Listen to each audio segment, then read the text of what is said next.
అడుగుతున్నట్టు ఎగిరెగిరి మొత్తుకుంటున్నట్టు, దేవా అప్పులన్నీ తీసే ప్రవ్వా, సమృద్ధి నీ ప్రవ్వా అంటే ఆమేన్ అన్నాడు అనుకో, అప్పులు అనే గుదిబండ పోయి నీ మెళ్ళలో నుంచి. గుదిబండ లేని గేదె అడ్డదిడ్డంగా ఎగిరినట్టు ఎగరటం మొదలు పెడతావు నువ్వు. ఏమో కాదని ఎవడు చెప్తాడు? ఈ గుదిబండ తీసినా కూడా గేదె సాఫ్ట్గా పోయిద్ది అనుకున్న గేదెలకి గుదిబండ కడతామా? కట్టాం. ఈ గుదిబండ కట్టామంటే అర్థం ఏంటి చెప్పండి? గుదిబండ అంటే తెలుసా మీకు? మెడలో ఒక కట్టె కడతారు, అది ఎగిరి గంతులు వేసింది అనుకో, ఇటు ఈ కాలు కొట్టిద్ది, అటు ఆ కాలు కొట్టిద్ది. ఇక ఎగరటానికి లేదు, ఎగిరిందంటే కాళ్ళు ఇరగొట్టుకుంటుంది. కాబట్టి దాని వెయిట్ దెబ్బకి, ఎగిరితే కాళ్ళకి తగిలే కొట్టే దెబ్బకి సైలెంట్గా పోతుంటుంది గేదె. దాన్ని గుదిబండ అంటారు. అట్లాగా మనందరికీ ఎవడికి తగ్గ గుదిబండ వాడికి తగిలించి కూర్చోబెట్టాడు దేవుడు. దేవునికి స్తోత్రం కలుగును గాక. పెద్దగా చెప్పండి స్తోత్రం, సంతోషంగా చెప్పండి. ఒక్కొక్కళ్ళకి ఒక్కొక్క టైపు తగిలిచ్చాడు.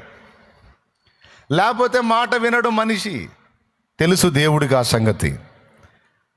చాలామందికి వచ్చే డౌట్ అది, అన్న అన్యులు బాగా ఆశీర్వదించబడుతున్నారు కన్నా, అన్యుల్లో అసలు ఏందన్న అంత ఆశీర్వదించబడుతున్నారు? మనం క్రీస్తు రక్తంలో కడగబడి శ్రీమంతుడైన దేవుణ్ణి పెట్టుకొని మనం ఏందన్న దరిద్రతలో ఉంటున్నాం అంటే ఉంది. అందులో ఒక మ్యాటర్ ఉంది, సంగతి ఉంది. ఎందుకట్టా ఉంచుతున్నాడు దేవుడు అంటే, ప్రేమగా మనల్ని, మన ఎడల ప్రేమ కలిగి ఉన్నాడు కనుక, మనల్ని నిజంగా ప్రేమిస్తున్నాడు కనుక మనల్ని దేవుడు అలా ఉంచుతున్నాడు. అది మన మంచిది.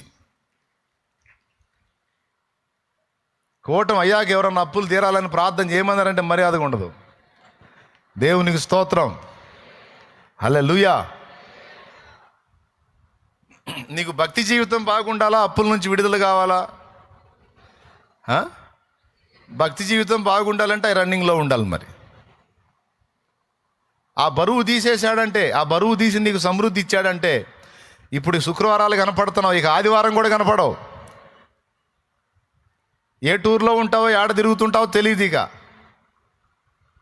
ఎందుకంటే చాలామందిని చూస్తున్నాలే, అందుకని చెబుతున్నాను నేను. దేవునికి మహిమ కలుగును గాక.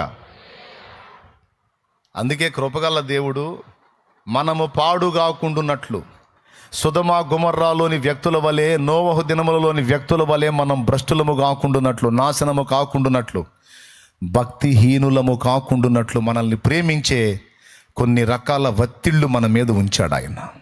ఎంత ప్రేమిస్తున్నాడో చూడండి. నేను ప్రేమించు వారిని అందరినీ గద్దించి శిక్షించుచున్నానన్నాడు యేసయ్య. ప్రకటన గ్రంథం 3వ అధ్యాయం 19వ వచనం. ప్రేమించు వారిని అందరినీ, నేను ఎవరిని ప్రేమిస్తున్నానో నేను ఎవరిని ప్రేమిస్తున్నానో వాళ్ళని ఏం చేస్తున్నానో చూడండి అంటున్నాడు. చూడు అక్కడ, నేను ప్రేమించు వారిని అందరినీ గద్దించి శిక్షించుచున్నాను. ఏమయ్యా, ప్రేమించే వాళ్ళకి నొప్పి తగలకుండా చూసుకుంటారు కానీ గద్దించి శిక్షించడం ఏమిటాయా?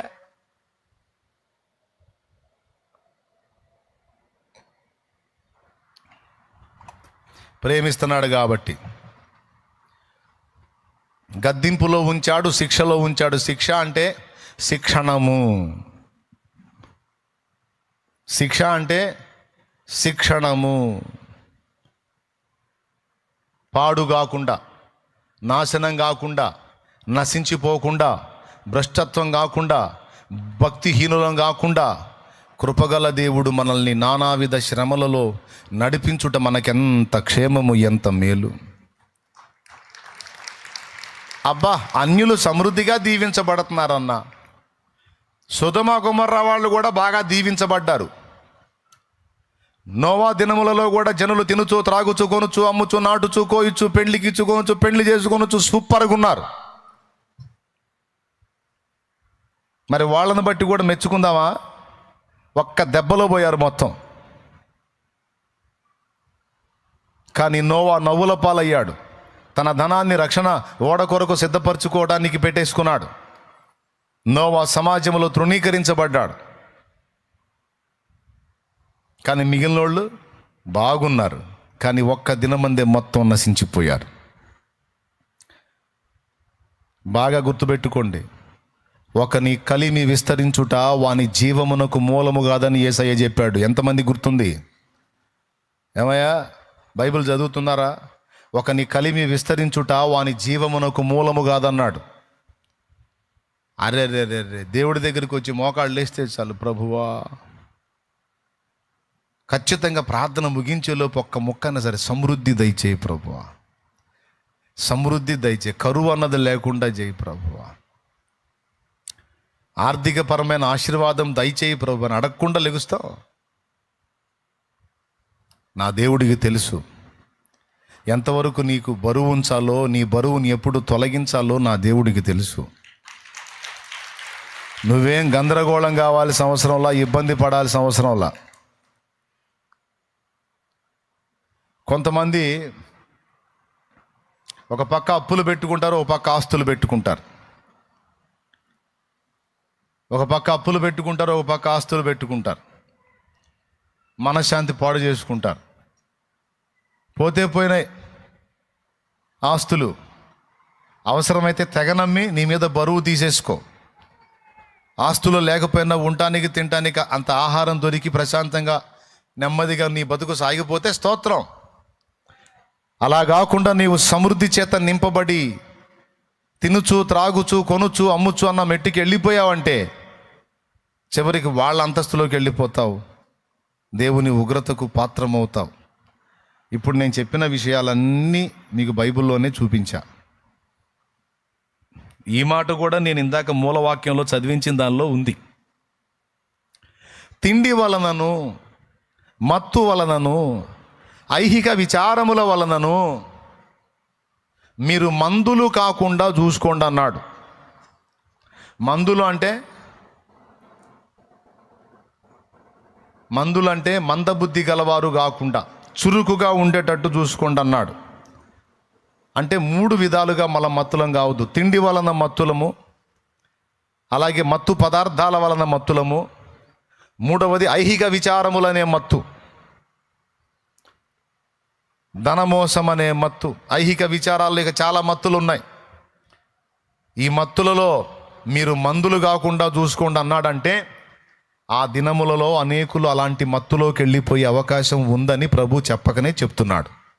ఈ మాట దగ్గర ఎంతమందికి అర్థమవుతుంది నేను చెప్పేది? విలయాలు ఒక పక్క, భూకంపాలు ఒక పక్క, యుద్ధాలు ఒక పక్క, పరిశుద్ధులకు హింసలు ఒక పక్క, ఇవన్నీ కాక రాను రాను రాను మానవ నాగరికత అభివృద్ధి చెంది అందరికీ కూడా సమృద్ధిగా డబ్బు రాబోతుంది, సమృద్ధిగా సుఖాలు అందుబాటులోకి రాబోతున్నాయి. ఒకప్పుడు మనుషుల యొక్క నగ్న చిత్రాలు చూడాలంటే సినిమా హాళ్లకు వెళ్ళేవాళ్ళు, ఆ చిత్రాలు సినిమా హాళ్ళు ఉంటే అక్కడికి వెళ్ళి చూసేవాళ్ళు. ఈరోజు అందరి చేతుల్లో సెల్ ఫోనుల్లో నగ్న చిత్రాలు అందుబాటులోకి వచ్చాయి. ఎంత సౌకర్యం వచ్చేసింది!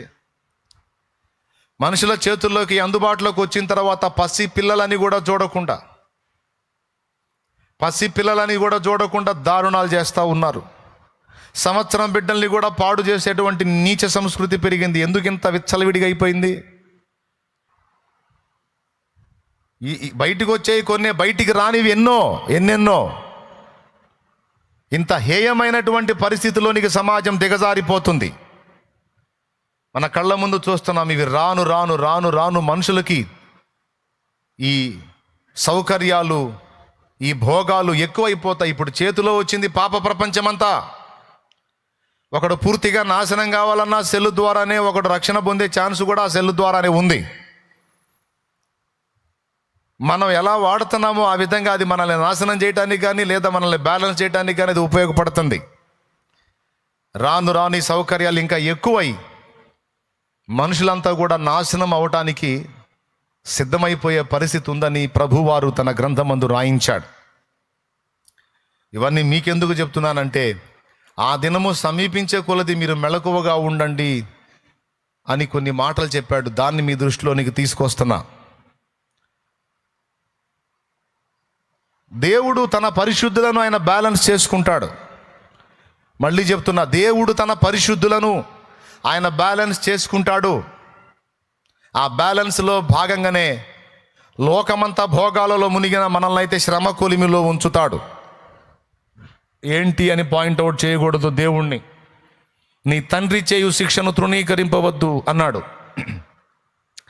నాకే ఎందుకు ఇలా, లోకమంతా బాగుంది, నాకే ఎందుకు ఈ బాధలు, నాకే ఎందుకు ఈ సమస్యలు, నాకే ఎందుకు ఈ శోధనలు, నాకే ఎందుకు ఈ అప్పులు, నాకే ఎందుకు ఈ అవమానాలంటే నీకే రక్షణ కార్యం జరిగింది. నీవే నిత్య జీవమునకు నిర్ణయించబడ్డావు.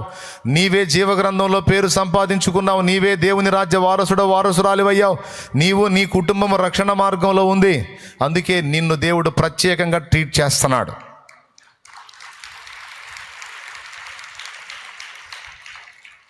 వద్దంటే వదిలేయి, పో, కలిసిపో లోకంలో. నీకు కూడా భోగాలు వస్తాయి, పోదు కానీ పెందలాడి. వద్దా? అట్లయితే నా తండ్రి చేతి కింద ఆయన శిక్షణలో క్రమముగా ఎదుగు, భద్రముగా ఉంటావు. 3 సంగతులు చెప్పాడు మత్తు కలిగించేవి. తిండి వలన మత్తు, మత్తు పదార్థాల వల్ల మత్తు, ఐహిక విచారాల వల్ల మత్తు కలుగుతుంది. ప్రపంచమంతా కూడా ఈ మత్తులోకి వెళ్ళబోతుంది. నా పిల్లలారా మీరు జాగ్రత్త అన్నాడు. మీరు ఆ మత్తులోకి వెళ్లకుండా, మందులు కాకుండా ఆయన ప్రత్యక్షమైనప్పుడు ఆయన ఎదుట నిలవబడుటకు శక్తి గలవారగునట్లు ఎల్లప్పుడూ ప్రార్థన చేయుచు మెలకువగా ఉండుడి అన్నాడు. దేవునికి స్తోత్రం కలుగునుగాక. మెలకువ అంటే ఏంటి? చురుగ్గా ఉండండి, మత్తులై ఉండకండి, మంపుగాళ్ళై ఉండకండి, మందులై ఉండకండి. జాగ్రత్త. సమాజములో కొన్ని సంభవాలు కనపడుతున్నప్పుడు లేఖనములు నెరవేరుతున్నాయని నీ బల్బు వెలగాలి. మధ్యప్రాచ్యములో జరుగుతున్నటువంటి, ఇజ్రాయెల్లో జరుగుతున్న మార్పులను బట్టి మనకు బల్బు వెలగాలి. క్రైస్తవ సమాజం మీద దుర్మార్గులు చేస్తున్నటువంటి చర్యలను బట్టి మనకు బల్బు వెలగాలి. ప్రపంచంలో జరుగుతున్న ప్రకృతి వైపరీత్యాలు చూసినప్పుడు మనకు బల్బు వెలగాలి. ఇవన్నీ దేవుడు తన గ్రంథమందు రాయించాడు. ఇవన్నీ జరుగుతున్నప్పుడు లేఖనములు నెరవేరుచున్నవి గనుక అమ్మో నేను జాగ్రత్తగా ఉండాలి, నా ఇంటి వారిని జాగ్రత్త చేసుకోవాలి, నా భక్తి జీవితాన్ని, ఆత్మీయ జీవితాన్ని, పవిత్ర జీవితాన్ని, పరిశుద్ధ జీవితాన్ని, ప్రార్థనా జీవితాన్ని, ఆత్మీయ జీవితాన్ని భద్రం చేసుకోవాలి. నేను భక్తిహీనతలోకి వెళ్ళకూడదు, నా ఇంటి వారు భక్తిహీనతలోకి వెళ్ళకూడదు. మేమంతా దేవుని యందు భయభక్తులు కలిగి నోవహు కుటుంబం వలె మేము జాగరూకులమై ఉండాలి. మెలకువగా ఉండండి అంటే నోవహును చూసి నేర్చుకోవచ్చండి. అంతా చెడిపోతున్నా సరే నోవా ఫ్యామిలీ మాత్రం భక్తిని కోల్పోలేదు. నోవా తన ఇంటి వారిని భక్తిలో కట్టుకున్నాడు, ఆత్మీయతలో కట్టుకున్నాడు, దేవుని యందు విశ్వాసంలో కట్టుకున్నాడు. తన భార్యని, 3 కొడుకుల్ని, కోడళ్ళని, మొత్తం 8 మంది. ఒకవేళ నోవా బ్యాలెన్స్గా ఉండకపోతే మొత్తం చెడిపోయేవాళ్ళు, వాళ్ళు కూడా 7. మరి అంతే కదండి, చుట్టూ సమాజం అంతా చెడిపోయినప్పుడు నోవా ఒకడు భక్తిలో నిలిచి సరిపోతుంది. నోవా ఒకడు భక్తిలో నిలిచి తన ఇంటి వారందరినీ ఆ భక్తిలో బ్యాలెన్స్ చేసుకున్నాడు. నీ కుటుంబం అంతా ఆత్మీయంగా భక్తిగా ఉంటే దేవునికి స్తోత్రం. లేకపోతే కనీసం నువ్వైనా నిలిచి నీ కుటుంబాన్ని హెచ్చరించుటలో, వారిని గద్దించుటలో, బుద్ధి చెప్పుటలో, వారిలో భక్తిహీనత ప్రవేశించకుండా వారిని కాచుకున్నటలో నువ్వు మెలకువగా ఉండాలి. ఓ తల్లి, ఓ తండ్రి, ఓ అన్న, ఓ తమ్ముడు, ఓ కుమారుడా, ఓ కుమారి, జరుగుతున్న సంభవాలన్నీ చూస్తున్నప్పుడు మన దాకా రాలేదులే, మన దగ్గర జరగలేదులే అని ఒకవేళ టీవీ ఛానల్లో వస్తున్న ప్రోగ్రామ్స్ చూసి ఎంజాయ్ చేస్తున్నారేమో. ఆ సంభవాలు మన దగ్గర జరుగుతాయి. అప్పుడు ఎలాంటి పరిస్థితి ఉంటుందో ఊహించండి. మన దగ్గర జరిగితే, అదే ప్లేస్లో మనం ఉంటే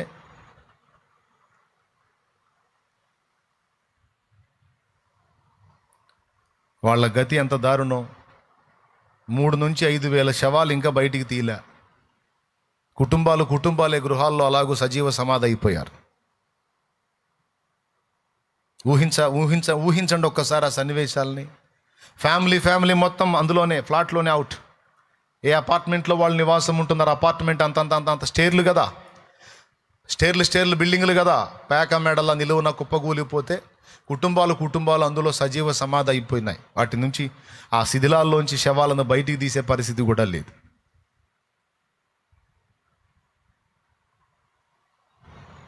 ఈ ఇన్సిడెంట్స్ అన్నీ కూడా దేవుడు మన దృష్టికి ఎందుకు తీసుకొస్తున్నాడంటే రోజులు దగ్గరకు వస్తున్నాయనే హెచ్చరిక మనకి చేస్తున్నాడు.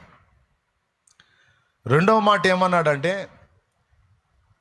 ఒక పక్క ఇవి జరుగుతున్నా మరో పక్క అభివృద్ధి చెందుతుంది, అందరికీ పైసలు వస్తాయి కనుక మత్తులు అవుతారు కనుక అది మీకు ప్రాప్తించకుండా జాగ్రత్త పడండి అని చెప్పాడు. నీకెంత సౌండ్ వచ్చినా, నీకు ఎన్ని పైసలు వచ్చినా సరే, నువ్వు నీ జీవన విధానం బ్యాలెన్స్ కోల్పోవద్దు. నీ వ్యవహారంలో మార్పులు రానియొద్దు, దీన మనసును పోనీయొద్దు, భక్తిహీనత రానియొద్దు అని దేవుడు హెచ్చరిక చేస్తున్నాడు. దీన్ని ఎరిగి ఉండుట మెలకువ. తర్వాత ఏమన్నాడు? మందులు కాక ఆయన ఎదుట నిలవబడుటకు శక్తి గలవారగునట్లు అన్నాడు. చూడు, ఆ దినము భూమి అనంతటా నివసించు వారందరి మీదకి అకస్మాత్తుగా వచ్చును. కాబట్టి మీరు జరగబోవు వీటి నెలను తప్పించుకొని, అదిగో జరగబోవు వీటి నెలను తప్పించుకొని మీరు తప్పించుకొని మనుష్య కుమారుని ఎదుట నిలవబడ్డకు శక్తి గలవారగునట్లు ఎల్లప్పుడూ ప్రార్థన చేయుచు మెలకువగా ఉండుడని చెప్పాను. మనుష్య కుమారుని ఎదుట నిలవబడటానికి మనకు శక్తి కావాలట. పుట్నోట్లో పాత్రలమని ఎంచబడినట్లు అన్నాడు, కానీ శక్తి గలవారంటేనే బాగుంది. ప్రభు ఎదుట నిలవబడుటకు శక్తి గలవారగునట్లు 2 చేయమన్నాడు. 1 ప్రార్థన చేయమన్నాడు, 2 మెలకువగా ఉండమన్నాడు. హల్లెలూయా. ఏం చేయమన్నాడు? ప్రార్థన చేయమన్నాడు. ప్రార్థన అంటే ఏముందిలే అనుకుంటాం మనం. చాలా విషయాలకు ప్రార్థన అవసరమైనది. అందులో మొన్న ఆ మధ్య చెప్పాను, ప్రభువా మేమెందుకు ఆ దయ్యమును వెళ్ళగొట్టలేకపోతామని శిష్యులు అడిగారు ప్రభువుని. మార్కు సువార్త 9వ అధ్యాయములో, విశ్వాసము లేని మూర్ఖతరము వారలారా, నేను ఎంతకాలము మీతో కూడా నుందును, ఎంతవరకు మిమ్మును సహింతును, వానిని నా యొద్దకు తీసుకొని రండి అన్నాడు ఆ దయ్యం పట్టినటువంటి చిన్నోడిని. ఫస్ట్ ఆ దయ్యం పట్టినోడి తండ్రి శిష్యుల దగ్గరికి ఆ చిన్నోడిని తీసుకెళ్తే వాళ్ళు ఆ దయ్యాన్ని వదలగొట్టలేకపోయారు, వారి వల్లగాల. అప్పుడు యేసు ప్రభు వారు వచ్చి వీళ్ళని గద్దించాడు. ఏమనంటే, విశ్వాసము లేని తరము వారలారా, నేను ఎంతకాలం మీతో కూడా ఉంటాను, ఎంతవరకు మిమ్మల్ని సహిస్తాను, వానిని నా యొద్దకు తీసుకొని రండి అని అన్నాడు. ఆయన గద్దించగానే దయ్యం వెళ్ళిపోయింది. ఆ చిన్నోడు బాగుపడ్డాడు, కథ సుఖాంతమైంది. తర్వాత ఆయన ఏకాంతముగా ప్రశాంతంగా ఉన్నప్పుడు శిష్యులు ఆయన దగ్గరికి వెళ్ళారు. ఈ 9 మంది, ఆ దయ్యాన్ని ఎల్లగొట్టలేకపోయిన 9 మంది. వాస్తవంగా 3వ అధ్యాయము 13వ వచనంలో, మార్కు సువార్తలోనే 3:13లో వాళ్ళకి అధికారం ఇచ్చాడు ప్రభు. ఏం అధికారం ఇచ్చాడు? అపవిత్రాత్మలను వెళ్ళగొట్టుటకును సువార్త ప్రకటించుటకును వారిలో 12 ఆయన ఏర్పరచుకున్నాడని మార్కు 3:13లో రాసుంది. కానీ 9:20 అధ్యాయం నుంచి కిందికి చదివితే అక్కడ వాళ్ళకి ఆ శక్తి పనిచేయాల. ఎందుకు పనిచేయాలా అంటే, విశ్వాసము లేని తరం వారలారా అని ప్రభు గద్దించాడంటే వాళ్ళలో విశ్వాసము సన్నగిల్లింది. మార్కు 3:13లోనేమో విశ్వాసం బలంగా ఉంది. 9వ అధ్యాయం 20 దగ్గరకు వచ్చేటప్పటికి అది సన్నగిల్లిపోయింది. ఒకప్పుడున్న విశ్వాసము 6 అధ్యాయాలు దాటేటప్పటికి ఎందుకు మారిపోయింది? 5 అధ్యాయాలు దాటేటప్పటికి, అంటే కొంతకాలం గడిచేటప్పటికి ఎందుకు మారిపోయింది? ఒకప్పుడు ఈ 12 వెళ్ళి దయ్యాలను వెళ్ళగొట్టారు, రోగుల్ని స్వస్థపరిచారు, సంతోషంగా వచ్చి ప్రభువుకు చెప్పారు, ప్రభువా నీ నామమున దయ్యాలు లోబడుతున్నాయని. మళ్ళీ మిగిలిన టీం కూడా వచ్చి చెప్పారు. 70 మంది. ఈ 12 చేశారు, ఆ 70 మంది చేశారు. మరి ఇక్కడ ఈ దయాన్ని ఎందుకు వెళ్ళగొట్టలేకపోయారు అంటే, ప్రారంభములో ఉన్న విశ్వాసము కొంతకాలం గడిచేసరికి తరుగైపోయింది. ఎందుకు తరుగైపోయింది అన్నదానికి ప్రభు సమాధానం చెప్పాడు. ఆయన ప్రశాంతంగా ఉన్నప్పుడు, ఏకాంతంగా ఉన్నప్పుడు ఆయన దగ్గరికి వెళ్ళి, ప్రభువా, మేమెందుకు ఆ దయ్యమును వెళ్ళగొట్టలేకపోతేమే అని అడిగితే, అందుకు ప్రభు అన్నాడు, ప్రార్థన వలననే కానీ ఇలాంటివి వదిలిపోవుట అసాధ్యము అన్నాడు. పుట్టినోట్లో ఉపవాసం వలననే కానీ. బాగా వినండి. ఫస్ట్ ఏమని గద్దించాడు? విశ్వాసము లేని తరము వారలారా. ఏమన్నాడు చూడండి ఒకసారి. 19వ వచనం. అందుకు ఆయన, విశ్వాసము లేని తరము వారలారా, నేను ఎంతకాలము మీతో నుందును, ఎంతవరకు మిమ్మను సహింతును, వానిని నా యొద్దకు తీసుకుని రండని వారితో చెప్పగా. అంటే దయ్యం ఎందుకు పోలేదు? ఒకదానికోటి లింక్ చేద్దాం. దయ్యం ఎందుకు పోలేదు? విశ్వాసము లేనందున పోలేదు అని అక్కడ చెప్పాడు. విశ్వాసము లేనందున అది పోలేదని అక్కడ చెప్పాడు. విశ్వాసం ఉంటే దయ్యం పోయిద్దా? పోయిద్ది. దయ్యమే కాదు, కొండ కూడా విశ్వాసము గలవాడు ఆజ్ఞాపిస్తే కొండ వెళ్ళి సముద్రంలో పడుతుంది అన్నాడు. కొండే వెళ్ళి సముద్రంలో పడ్డప్పుడు దయ్యం పోదా? పోయిద్ది. అంటే వీళ్ళకి దయ్యం ఎందుకు పోలేదంటే, మీకు విశ్వాసం తరుగైంది. విశ్వాసం ఎందుకు తరుగైందంటే చెప్తున్నాడు, ప్రార్థన లేమి వలన. అది ఏమన్నా అర్థమైందా? అంటే ఒకదానికొకటి లింక్ ఉంది. ఏదైనా మనకు లోబడాలి, ఏదైనా మనం గద్దిస్తే వెళ్ళిపోవాలి, పరిస్థితులు మారిపోవాలి. ఓకే, అది జరగాలంటే నీకేం కావాలన్నాడు? విశ్వాసము కావాలన్నాడు. దెయ్యాలు వెళ్ళిపోవాలంటే ఏం కావాలి? పెద్దగా చెప్పండి, ఏం కావాలి? దీనికి మీకు ఇంకొక నిరూపణ అపోస్తల కార్యం 19వ అధ్యాయం. అపోస్తల కార్యం 19వ అధ్యాయం. స్కేవా అనే వానికి కొడుకులు ఉన్నారు. పౌలు దెయ్యాలను వెళ్ళగొడుతున్నప్పుడు చూశారు వీళ్ళు.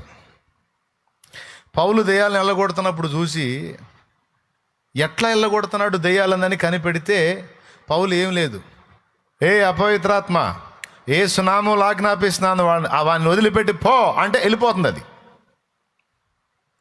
ఏ దురాత్మ, ఏ సునామూలు ఆజ్ఞాపిస్తున్నాను, ఆ బిడ్డని విడిచి వెళ్ళావు అంటే వెళ్ళిపోతుంది. సింపుల్, చాలా సింపుల్. బాగా 4-5 సార్లు కనిపెట్టారు వీళ్ళు. పౌలు ఎప్పుడన్నా చూడు, ఏ సునామోలో ఏ సునామోలో ఏ సునామోలో ఏ సునామోలో అంటున్నాడు కదా, బాగా కనిపెట్టారు. కనిపెట్టి వీళ్ళు కూడా ఒక ఆఫర్ కోసం ఎదురు చూస్తున్నారు, దెయ్యం ఏడన్నా దొరికిద్దేమో అని. వీళ్ళ ఆశ ఫలించి దెయ్యం పట్టినోడు ఒకడు దొరికాడు వాళ్ళకి. అమ్మయ్య, మన ఆశ ఫలించిందిరా, మనం ఇప్పుడు మంత్రప్రయోగం చేద్దాం. ఏంటి మంత్రప్రయోగం? యేసునామ ఉచ్చాటన.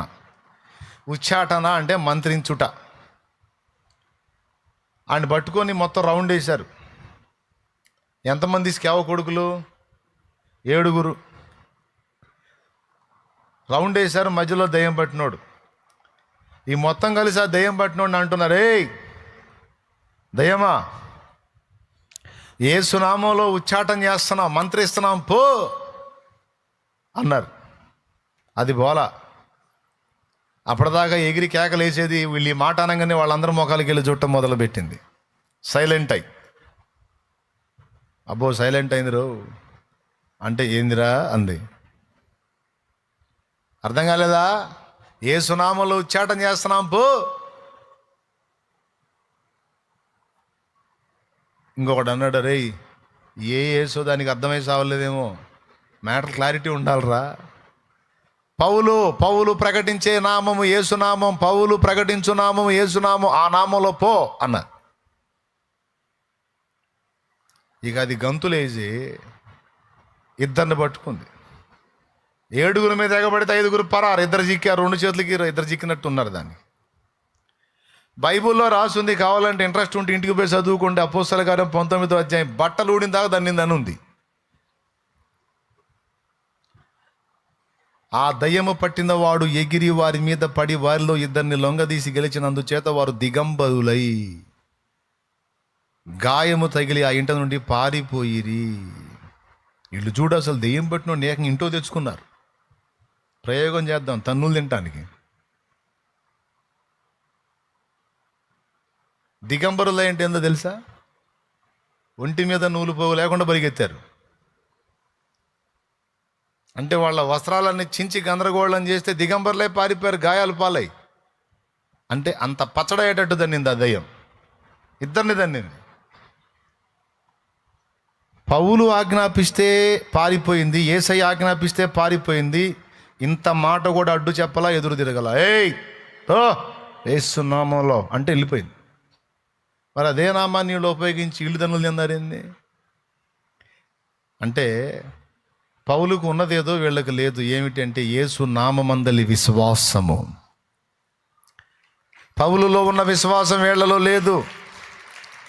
ఆ విశ్వాసం లేదన్న సంగతి దయ్యానికి తెలుసు. ఆ దయ్యమే చెప్పిద్ది, ఏందిరా ఏంది అంది. అదే యేసునామం పౌలు ఉచ్చాటన చేస్తున్నాడు, ఆ నామం యేసునామం అంటే, ఒరే పౌలు ఎవరో తెలుసు, యేసు ఎవరో తెలుసు. యేసు దైవ కుమారుడు, పౌలు ఆయన భక్తుడు. వీళ్ళిద్దరూ మాకు తెలుసు, మా హిట్ లిస్ట్లో ఉన్నారు వీళ్ళు. మీరెవర్రా అసలు మీతో ఏ పరిచయం లేదు. ఎందుకని? వీళ్ళు దేవుని సంబంధులు కాదు, క్రీస్తు రక్తంలో కడగబడలేదు, ప్రభువునందలి విశ్వాసం ఉంచలేదు, యేసు నామం ఒక మంత్రం అనుకున్నారు. అందుకే ఒళ్ళు పచ్చడైన దాకా తన్నులు తిని దిగంబర్లుగా పారిపోవాల్సి వచ్చింది. అంటే పౌలులో ఉన్నదేదో వీళ్ళలో లేదు. ఏమిటది? నామం అదే కావచ్చు, కానీ ఆ నామం అందరి విశ్వాసము లేకపోతే దయ్యానికి తెలిసిపోయిద్ది. ఇప్పుడు ఆ దయ్యం లొంగాలంటే ఏం కావాలి? పెద్దగా చెప్పండి. స్వస్థత కలగాలంటే ఏం కావాలి? ఆత్మకు రక్షణ కలగాలంటే ఏం కావాలి? 3. 4వది, లోకమును జయించిన విజయం ఏమిటి? దేవునికి ఇష్టడై ఉండాలంటే, దేవునివన్నీ స్వతంత్రించుకోవాలంటే, దేవుని యొద్ద నుండి జవాబు పొందాలంటే, నువ్వు ఏదన్నా చెప్పి ఆడికే రావాలి. ఆడికి రావాలి? విశ్వాసం అనే దగ్గరికి, ఆ పాయింట్ దగ్గరికే రావాలి. అంటే విశ్వాసం అంత ప్రాముఖ్యమైంది. నీళ్ళ మీద నడవాలంటే ఏం కావాలి? సముద్రం పాయలవ్వాలంటే ఏం కావాలి? ఆకాశం నుండి అగ్ని కురవాలంటే ఏం కావాలి? బండ నుండి జలం రావాలంటే ఏం కావాలి? జరిగిందంతా విశ్వాసాన్ని బట్టే. విశ్వాసమును బట్టి వారు సముద్రములో నడిచిపోయిరి, మేఘము కింద నడిచిరి, ఆత్మ సంబంధమైన బండల్లోనిది త్రాగిరి. విశ్వాసమును బట్టి. అన్నిటికీ విశ్వాసం అంత కీలకం, అర్థమైందిగా? విశ్వాసం అంత కీలకము. ఈ విశ్వాసాన్ని మనలో స్థిరపరిచి అభివృద్ధి చేసేది, గ్రోత్ చేసేది ప్రార్థన. అది ప్రభువు నేర్పింది. ఏమైనా అర్థమైందా? ఏంటిది అది? ప్రార్థన. ప్రార్థన చేయుట ద్వారా ఏమేమి జరిగిద్ది అంటే విశ్వాసము బలాభివృద్ధి పొందిద్ది. అందుకే వాడు శత్రువైన సాతాను మన ప్రార్థనా జీవితాన్ని దెబ్బకొడతాడు ఎక్కువ. అది ఏమైనా అర్థమవుతుందా నేను చెప్పేది? దేని దెబ్బ కొడతాడు? దేనికి లేనంత శోధన ప్రార్థనా జీవితానికి ఉంటుంది బిడ్డలారా. ప్రార్థన లైన్లో ఉంటే విశ్వాసం ఎదుగుతూ ఉంటుంది. మొక్కకి నీళ్లు పోసామనుకో ఎదుగుతూ ఉంటుంది. మన విశ్వాసం అనే మొక్కకి నీరు లాంటిదే ప్రార్థన.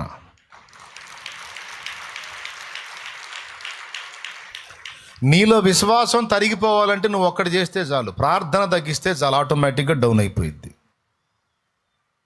బాడీలో గ్లూకోజ్ తగ్గితే నీరసం వచ్చి అడ్డం పడ్డట్టు ప్రార్థనా జీవితం తగ్గితే చాలు, విశ్వాసం డౌన్ అయిపోయింది. మీరు గమనించి చూడండి, మనం ప్రభువుని నమ్ముకున్న క్రొత్తలో భలే విశ్వాసం ఉంటుంది మనకి. కార్యాలు కూడా అలానే చూసాం. కానీ రాను ఇప్పుడు అంత విశ్వాసం మనకు లేదు. ఎందుకంటే స్టార్టింగ్లో విశ్వాసం ఉంది. ఆ విశ్వాసం గ్రోత్ అవ్వటానికి మనం ఎడదెగక ప్రార్థన కూడా చేసాం. ఎందుకంటే కొత్త కదా, కొత్త ఒక వింత పాత ఒక రోత అని, క్రొత్త కదా. ఆ క్రొత్త మీద మనకి ఇంకేం బట్ల, టీవీలు బట్ల, సినిమాలు బట్ల, సీరియల్ బట్ల, పక్కింటోళ్ళతో సుత్తి సోది ఏం బట్ల. మనకి అప్పుడే మనం కొత్త ప్రపంచంలోకి అడుగు పెట్టాం కనుక ఆ ప్రపంచం మనకి బాగా అనిపించింది కనుక సమయమందును అసమయమందును ఏ కొంచెం కాళ్ళు దొరికినా సరే మోకాళ్ళేసి అయ్యా ఏసయ్యా దొరికావయ్యా నిధివయ్యా బంగారు కొండవయ్యా అయ్యా అయ్యా అని కదిలితే ప్రార్థన, మెదిలితే ప్రార్థన, కూర్చుంటే ప్రార్థన, లెగిస్తే ప్రార్థన, కంచం ముందు ప్రార్థన, మంచం దగ్గర ప్రార్థన, ఖాళీ టైంలో ప్రార్థన, ఉదయం ప్రార్థన, మధ్యాహ్నం పని దగ్గర గ్యాప్ టైంలో, లంచ్ బ్రేక్లో ప్రార్థన, సాయంత్రం ఇంటికి రాగానే స్నానం చేసి ప్రార్థన, కూర్చుంటే ప్రార్థన, లెగిస్తే ప్రార్థన. ఈ ప్రార్థన ఎంత బలంగా ఉందో విశ్వాసం కూడా అంతే బలంగా ఉంది. కార్యాలు కూడా దేవుడు అలా చేసుకుంటూ వచ్చాడు. ఎంతమంది ఒప్పుకుంటారు ఈ పాయింట్ని? ఇక రాను మనలో విశ్వాసం కాదు, ముందు ప్రార్థన తగ్గింది. ప్రార్థన అనే అగ్ని మీద ఎప్పుడైతే వాడు నీళ్లు పోయటం మొదలు పెట్టాడో, ప్రార్థన చల్లారిపోయిందో, మన ప్రార్థనా బలిపీఠం ఎప్పుడైతే దారిద్ర్యతతో నిండిపోయిందో, విశ్వాసము మనలో తరిగిపోవటం మొదలుపెట్టింది. ఇప్పుడు విశ్వాస విషయంలో బలహీనులమై కూర్చున్నాం. కొత్తగా రక్షణలోనికి వచ్చినోడు కలిగి ఉన్నంత విశ్వాసం సీనియర్ విశ్వాసికి లేదు. మళ్ళీ ఈ విశ్వాస డైలాగులన్నీ సీనియారిటీ, పెద్ద సీనియర్ డైలాగులన్నీ వాడుతూ ఉంటారు.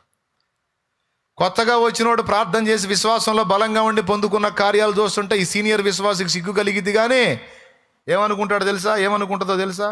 కొత్తలో మాకు కూడా అంతేలే, స్టార్టింగ్లో మాకు కూడా అంతేలే, పిలిస్తే పలికాడు, మరి ఇప్పుడు ఎందుకో పలకట్ల అంటే ఆయనలో మార్పే రాలా, నీలో వచ్చింది దరిద్రం.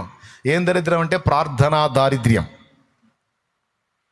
అబద్ధాలు ఆడకుండా చెప్పండి, స్టార్టింగ్లో నువ్వు దేవుని తెలుసుకున్న క్రొత్తలో ఎడతెగక ప్రార్థన చేసావా లేదా? ఎల్లప్పుడూ మెలకువగా ప్రార్థన చేసావా లేదా? నేను చెప్పింది నిజమా కాదా? రోజుకి ఎన్నిసార్లు చేసావు క్రొత్తలో, ప్రభుని నమ్ముకున్న క్రొత్తలో ప్రార్థన? ఎన్నిసార్లు చేసావు కాదనే, ఎప్పుడు చేయలేదని అడుగు. ఎప్పుడు చేశా. నిద్ర లేవగానే మోకాళ్ళు వేసేవాడిని. లంచ్ బ్రేక్లో మోకాళ్ళు వేసి ప్రార్థనలో ఉండేది. సాయంత్రం ప్రార్థన, నైట్ మోకాళ్ళ మీదే నిద్రపోయేవాడిని. మరి ఇప్పుడు నేను చెప్పనా, పొద్దున ఒక 10 నిమిషాల ప్రార్థన, సాయంత్రం మంచం కాడ ప్రార్థన. అది కూడా సత్తామేమో, నైట్లో నిద్రలోనే సత్తామేమో అని సావకుండా కాపాడటానికి ప్రార్థన. దేవునికి స్తోత్రం, హల్లెలూయా. మళ్ళీ చాలామంది నిద్రలోనే గుట్టుకుమన్నారు కదా, అందుకని అయ్యా పొరపాటు నిద్రలో సత్తానేమో, సావకుండా తెల్లారి మళ్ళా లేపయ్యా. ఎంత దరిద్రం, ప్రార్థనా దారిద్ర్యం. తమ్ముడు, ప్రార్థన విషయంలో ఎప్పుడైతే దారిద్ర్యం ప్రాప్తించిందో, విశ్వాస విషయంలో కూడా దరిద్రుడుగానే ఉంటావు, దరిద్రురాలిగానే ఉంటావు.